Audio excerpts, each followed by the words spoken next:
नमस्कार.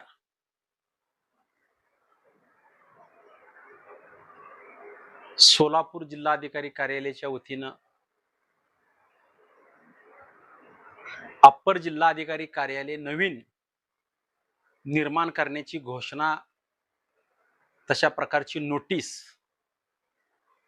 निघालेली आहे आणि 4 तालुके हे सोलापूर शहरासाठी आहेत आणि 7 तालुके हे पंढरपूरला जोडण्यात आलेले आहेत.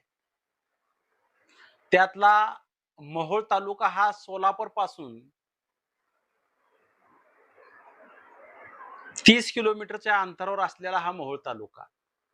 मोहोळ शहराची हद्द सोडून जर माप टाकलं तर ते 27 किलोमीटर असणार आणि पंढरपूर हे 40 किलोमीटर असणार.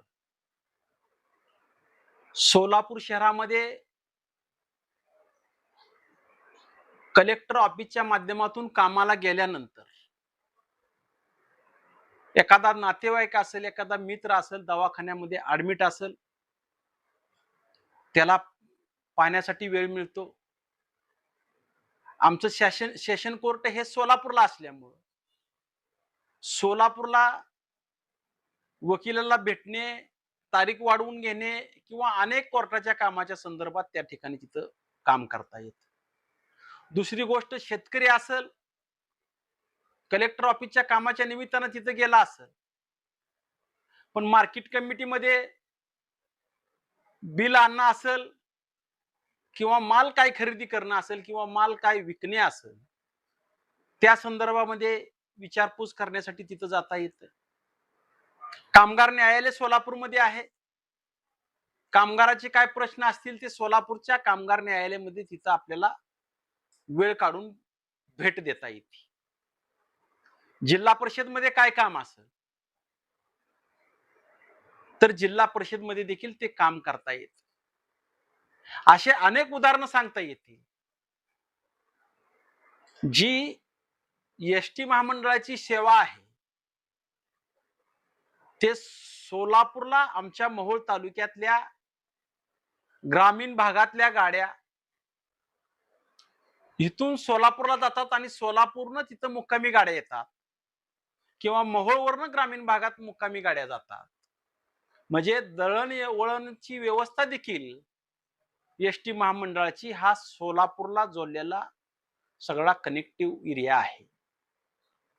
म्हणून हे अप्पर जिल्हा अधिकारी कार्यालय हे सोलापूरलाच असलं पाहिजे. किंबहुना तुम्हाला जर अप्पर जिल्हा अधिकारी कार्यालय विभागणी करायची असेल, ते अप्पर जिल्हा अधिकारी कार्यालय मोहोळला घेतलं पाहिजे. त्याच्यासाठी असणारा इथला जवळचा माढा तालुका जोडला तर चालेल, उत्तर सोलापूर जोडलं तर चालेल. अशा प्रकारे तुम्हाला विभागणी करायची असेल ते फार सोयीचं होईल. सोलापूर मधली गर्दी कमी करायची असेल, असं करायचं नसेल तर मोहोळ हा सोलापूरला ज्या पद्धतीनं जसा पुरवत होता तसाच मोहोळ तालुका सोलापूरला जोडला पाहिजे, अशा प्रकारची मागणी आमची आहे. हरकती व सूचनासाठी जिल्हा अधिकारी कार्यालयातर्फे जे नोटीस निघाले त्याच्यासाठी 9 तारखेपर्यंत मुदत आहे आणि त्याच अनुषंगाने उद्या शनिवार दिनांक 4 तारखेला 11 वाजता रुक्मिणी रेसिडेन्सी कुरुल रोड घाटुळे मंगल कार्यालय शेजारी सर्व पक्षीय, मग त्यात भाजपचा आला, शिवसेनेचा, काँग्रेस, उबाटा, मनसे, सर्व आरपीआय, सर्व पक्षीय आणि या तालुक्यातील सर्व अधिकारी मंडळी असतील, सामाजिक क्षेत्रात काम करणाऱ्या संघटना असतील किंवा सुज्ञ नागरिक असतील, या सगळ्यांना मी आव्हान करू इच्छितो की उद्या होणाऱ्या बैठकीला आपण 11 वाजता रुक्मिणी रेसिडेन्सी येथे उपस्थित राहून आपले विचार व्यक्त करून आपण या ठिकाणी जो शासनाने निर्णय घेतलेला आहे तो कसा चुकीचा आहे अशा प्रकारची मांडणी करण्यासाठी आणि मोहोळ तालुक्याची एकजूट दाखवण्यासाठी सर्व पक्षीय नेते मंडळींना आणि सर्व जनतेने त्या ठिकाणी येऊन आपली भूमिका मांडावी, अशा प्रकारचं नम्र आव्हान या ठिकाणी करण्यात येत आहे. धन्यवाद.